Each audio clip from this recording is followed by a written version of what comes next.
ಮಲ್ಲಳ್ಳಿ ಜಲಪಾತದಲ್ಲಿ ಸಿಲುಕಿದ ಇಬ್ಬರು ವಿದ್ಯಾರ್ಥಿಗಳ ರಕ್ಷಣೆ. ಸಕಾಲಿಕ ಕಾರ್ಯಾಚರಣೆಯಿಂದ ತಪ್ಪಿದ ಭಾರೀ ದುರಂತ. ಕೊಡಗು ಜಿಲ್ಲೆಯ ಮಲ್ಲಳ್ಳಿ ಜಲಪಾತದ ಕುಮಾರಧಾರ ಹೊಳೆಯಲ್ಲಿ ನೀರಿನ ಮಟ್ಟ ಹಠಾತ್ತನೆ ಏರಿಕೆಯಾಗಿ ಸಿಲುಕಿದ ಆಂಧ್ರಪ್ರದೇಶದ ಇಬ್ಬರು ವಿದ್ಯಾರ್ಥಿಗಳನ್ನು ಅಗ್ನಿಶಾಮಕ ದಳ ಮತ್ತು ಸ್ಥಳೀಯರು ರಕ್ಷಿಸಿದ್ದಾರೆ. ಗಣೇಶ್ ನಾಯಕ್ ಮತ್ತು ಸಂತೋಷ್ ಕುಮಾರ್ ಎಂಬ ವಿದ್ಯಾರ್ಥಿಗಳು ಸುರಕ್ಷತಾ ಬ್ಯಾರಿಕೇಡ್ಗಳನ್ನು ನಿರ್ಲಕ್ಷಿಸಿ ನೀರಿಗಿಳಿದಿದ್ದು, ಈ ವೇಳೆ ಜಲವಿದ್ಯುತ್ ಕೇಂದ್ರದಿಂದ ನೀರು ಬಿಟ್ಟಿದ್ದರಿಂದ ಪ್ರವಾಹದ ಮಧ್ಯೆ ಸಿಲುಕಿಕೊಂಡಿದ್ದರು.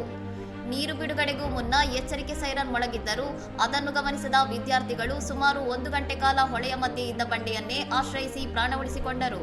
ಸ್ಥಳೀಯರ ಮನವಿ ಮೇರೆಗೆ ಜಲವಿದ್ಯುತ್ ಕೇಂದ್ರದ ಅಧಿಕಾರಿಗಳು ನೀರು ಹೊರಹಾಕುವುದನ್ನು ತಾತ್ಕಾಲಿಕವಾಗಿ ನಿಲ್ಲಿಸಿದ್ದು, ಈ ಅವಧಿಯಲ್ಲಿ ಅಗ್ನಿಶಾಮಕ ದಳದ ಸಿಬ್ಬಂದಿ ಹಗ್ಗಗಳ ಸಹಾಯದಿಂದ ಅವರನ್ನು ಸುರಕ್ಷಿತವಾಗಿ ದಡಕ್ಕೆ ಕರೆತಂದರು.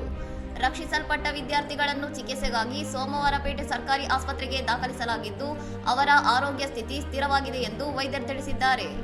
ಮಳೆಗಾಲದಲ್ಲಿ ಜಲಪಾತ ಮತ್ತು ನದಿಗಳ ನೀರಿನ ಮಟ್ಟ ಹಠಾತ್ತನೆ ಏರಿಕೆಯಾಗುವ ಸಾಧ್ಯತೆ ಇರುವುದರಿಂದ ಪ್ರವಾಸಿಗರು ಸುರಕ್ಷತಾ ನಿಯಮಗಳನ್ನು ಕಟ್ಟುನಿಟ್ಟಾಗಿ ಪಾಲಿಸಬೇಕು ಎಂದು ಅಧಿಕಾರಿಗಳು ಮತ್ತೊಮ್ಮೆ ಎಚ್ಚರಿಕೆ ನೀಡಿದ್ದಾರೆ.